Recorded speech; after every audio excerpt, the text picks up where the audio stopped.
fans, welcome to the Muscle Car Modeler. My name is Rob. And this week I'm going to feature a build here of mine. This is a 1973 Plymouth Road Runner GTX. And I know that sounds a little bit confusing, especially for the Mopar guys that are versed on it, but maybe not that versed, where the Road Runner and the GTX were available on the same car. Not just the same platform, you could get a Road Runner GTX. This all started in 72 when the GTX became an option again. It was no longer its own separate model. And this one, being a 73, continued that tradition. Now what Chrysler decided to do was the 440 was exclusive to the GTX, and you couldn't get a 440 in anything else but. And then the Road Runner, as far as by itself, the top engine was a 400. It's the same car, it's the same body style. So what they did is, if you ordered a Road Runner with the 440, it got the GTX emblems right there on the hood. So it was a GTX as well. So it carried those emblems. So that's how they continued both names. As far as a regular Road Runner, if you ordered it with a 400, then you got the regular Road Runner emblems. It did not have the GTX emblems on the hood. So the stripe packages were the same, very similar, body was the same. But in 73, they had updated the sheet metal, changed the front end, squared it up quite a bit here. So there's a bit of changes here. And another couple of things that were noticeably absent. When in 72, the 446 pack and the Hemis all disappeared. So the 440 was your top engine. But something else happened to have vanished in 73. You could get the 440 in it, but you could not get the 4-speed in it.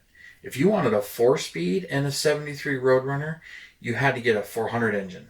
I don't know why, but that was just one of the things going on at that time, where the 440 was strictly an automatic engine. So kind of interesting. I kind of like some of those statistics, and I had some fun building this. I just I love these. They're just a lot of fun. Not quite my favorite body style. Love the hood. The hood is just awesome. Don't really like the front end as much as I do the 71 and 72s.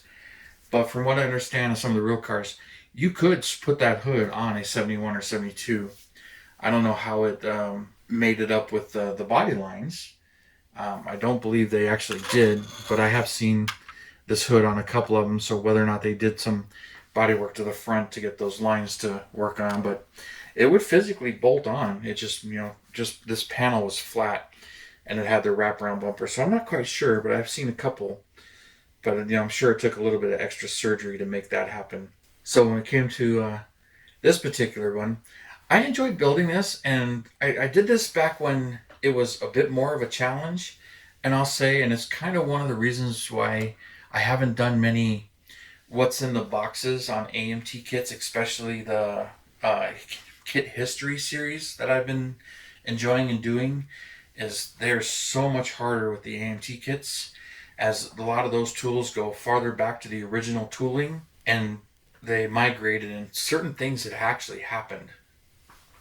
Now, I built this in 2011, and at the time RC2 had owned them, and they came out with the kit, and it was a 70, well, technically a 74, but the box said 74 Plymouth GTX. Didn't say Road Runner, and it came with the stripes, no Road Runner logos on it, and nothing on the engine as far as how that was. I don't quite remember the stripes on it, but to correct some of that stuff, I got the Keith Marks decals on here. Now, it didn't say Road Runner anywhere in the box, but there were some other issues with it too. It had some of the checker boxes as well, but when round 2 or RC2, sorry, it's a little confusing because they both start with R's. So RC2 was previous. When they had issued it, they had put the wrong chassis in it. It had a single exhaust chassis plate in it. It had the wrong dash in it. And the box even showed Krager wheels on it, and AMT was known for that at the time.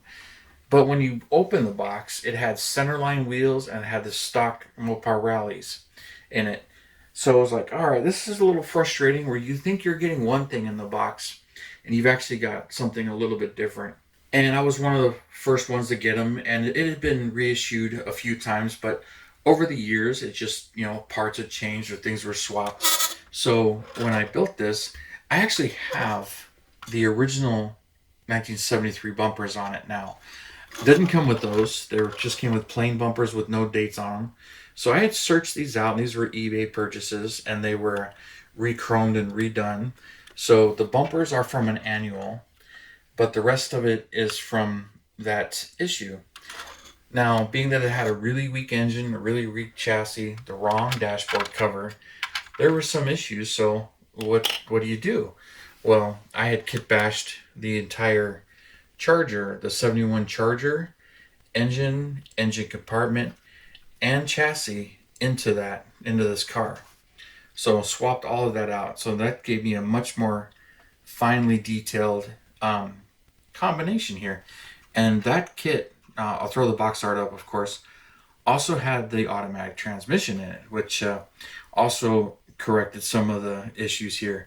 So it's got an automatic tranny. It's got a 440 with the dual snorkel air cleaner. So for 73, you'd paint it orange instead of black. And the motor was Chrysler blue in 73 and 72s instead of your much more common orange. But the AC hoses and the heater hoses, all of that are in that 71 Charger kit. And I swapped the entire engine compartment into this. And it's really an easy fit getting all of that in there. Now, I believe I used the dash as well. But everything else I kept in there. I don't know if we can get a good look at the dash. It's kind of hard to get the light in there. But yeah, I'm pretty sure I had also used the 73 dash. Or it's a resin of the original dash.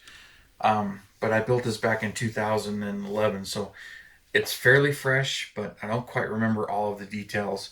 And of course, I got the 72 and 73 Mopar Rally wheels with the star cap on it instead of the point. So that's correct for that particular year as well. It's a fairly easy kit bash to do it. Now, of course, RC2, to give them credit, they have worked hard to restore some of their tools.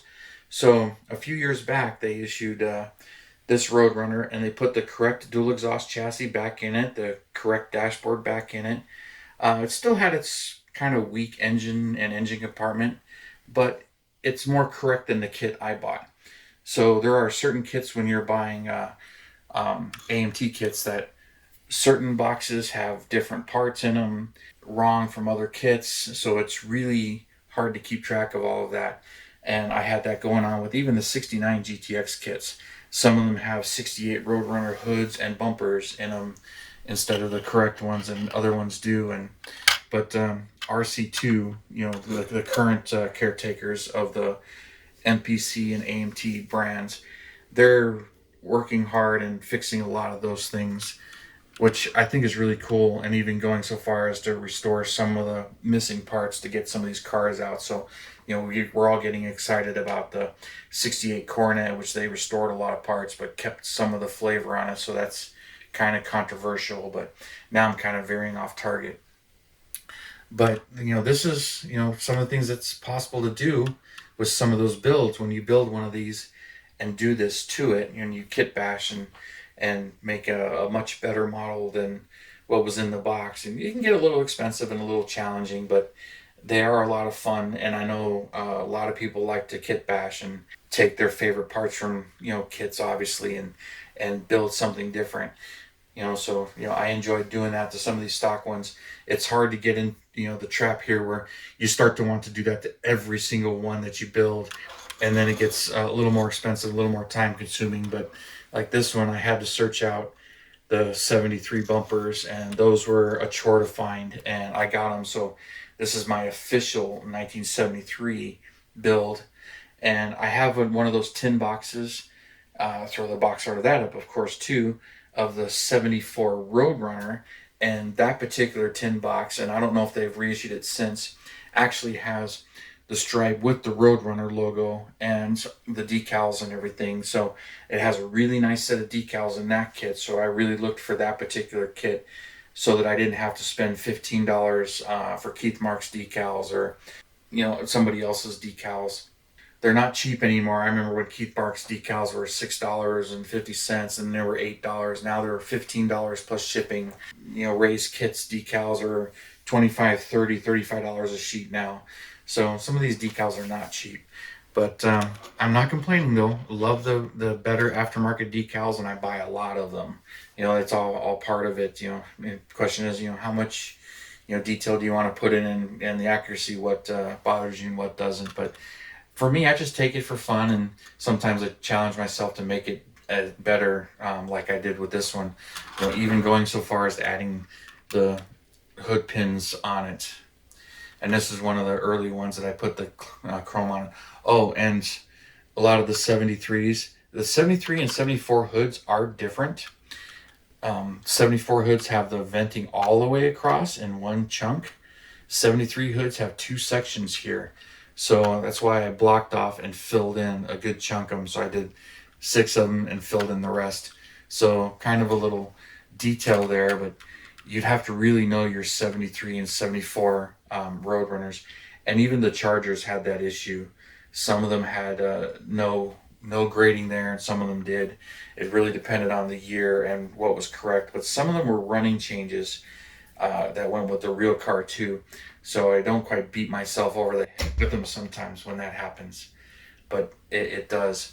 Some of them, it's much more work to actually research when it comes into that, and then I start to not stress about it. Where my favorite example is when I find a car and I'm modeling that particular one, and it's like, all right, I'll do the hood that's on that one. If that's the correct one, it may or may not be, but just kind of enjoy that. But I figured this week I would show you this one, and you guys would drool all over it, because it's a beautiful one, I gotta say, and really like how it came out of, as one that I really didn't care about as much at the time when I was building it. I was just like, all right, well, I want to build one of this particular body style. The 71 and 72, I really love. The 73 and 74, not so much, but I like the hood. I like the stripes. Not a big fan of the front end as much. I had to have one. Got to have one in my collection. And I've got that 74 kit, and I did hunt down and find the 74 annual bumpers for that one as well, but I just haven't built it. I got all the parts to do it, to make a 74 Road Runner, but just have no idea what color I want to do it in, and just get to it. So it's in my stash, like many of you. Got my stash, and it's a big pile, and whatever floats my boat that day when I decide to start a model kit is how some of these get started. So thank you for tuning in and subscribing and all your comments. I really appreciate it. You guys, you have a wonderful Saturday, and I will see you next weekend.